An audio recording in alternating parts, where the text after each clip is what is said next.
Okay, in this video we're going to talk about something called quadratic equations, and specifically we're going to answer the question, how are quadratics, quadratic equations, and parabolas related?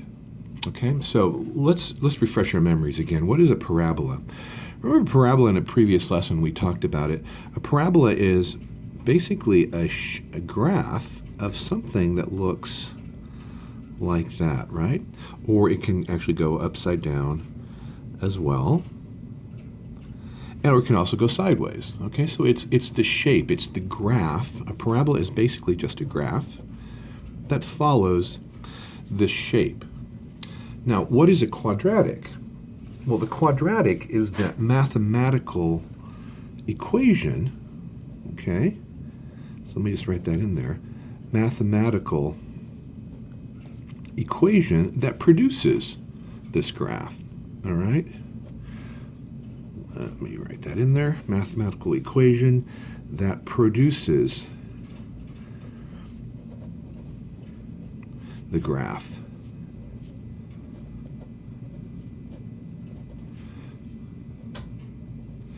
And it has a particular form to it, and that's what I want to go over here in this video, in the short introduction. Now, the standard form, there's something called the standard form for this, and the standard form is y is equal to ax squared plus bx plus c. And this is called the standard form for a quadratic. Now let me write that in because that's really important. Now, what specifically makes this a quadratic? Okay, so standard form. It's this square. Whenever you have like a variable like x, quantity squared, you have a parabola and you have a quadratic. Now, I just want to take a little side trip here just to give you a contrast. Remember, there was something called the standard form in linear equations, right? And the standard form, I believe, was ax squared, or ax rather, plus by was equal to c. This was called a linear equation. And remember that a linear equation produced a straight line. Let me just put these with arrows too, just to give you something similar there, right? So linear equations produced straight lines, parabolas or quadratic equations produced curved lines that follow this exact shape. Now, the reason why these were linear equations, you can identify it that, is because the highest exponent that you saw on the x was a 1. As soon as you move up to 2, you produce this kind of a curve. And if it was a 3, you'd produce even a different shape. It looks like a wave, but we're not going to talk about those yet. We're just going to contrast linear equations and quadratic equations. Okay, so that's the first thing I want you to remember, that the standard form of a quadratic equation, first of all, has to have an x squared. This is the standard form itself with ax squared plus bx plus c, and then you produce a parabola, and that's the kind of shape. Now, the other thing I want to talk about are the different parts of this standard form. Okay, so let's go down here. So let's call this parts of the standard form for quadratics now, right? Not for linear equations.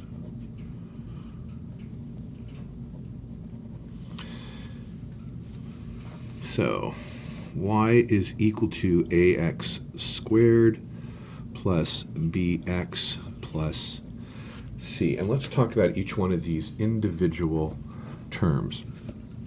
If you didn't have those two terms, you would still have a quadratic because you'd have an x squared. This term, therefore, right, this ax squared is called the quadratic term.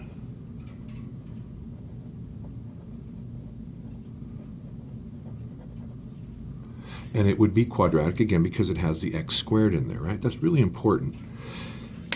This term here, where the exponent is 1, You might be able to guess this. What do you think it would be called? I just kind of gave you the clue earlier. If it's an x to the first power, it's called the linear term.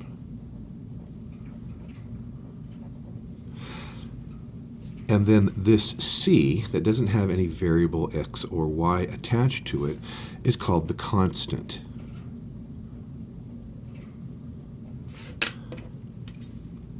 Now, again, each one of these would look different if I were to graph them, all right? Now, there's something technical. A cannot be equal to 0. Because if a were 0, what would happen? It'd be 0 times x squared. And we know 0 times anything is just 0. So then I would have y is equal to bx plus c. Doesn't that sound familiar? Y is equal to mx plus b. You'd have a linear equation, and sure enough, because my highest exponent would be a 1. So therefore I would have a linear graph. Again, as soon as I have a square, I have a parabola as my graph. Now let's assume that y was just equal to c, some constant. What would that look like? Well, I don't know if you remember, but let's see if we can get this back. Here's my xy graph. If I said like y was equal to like 2, you go up to 1, 2, and then you would go straight across.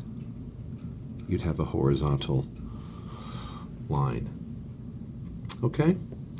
So, it's important for a quadratic, let's just do a quick review. It's important for a quadratic equation to have an x squared in order to create the parabola, and that's how a quadratic and a parabola are related.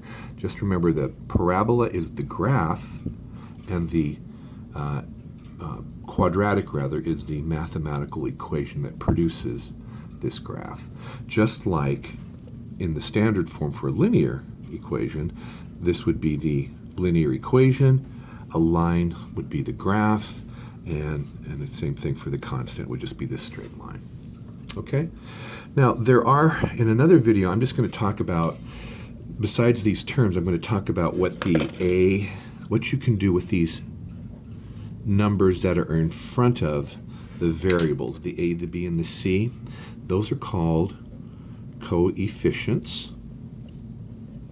And I will talk about what you can do with those coefficients to help you solve a quadratic equation. Okay, I hope that was helpful.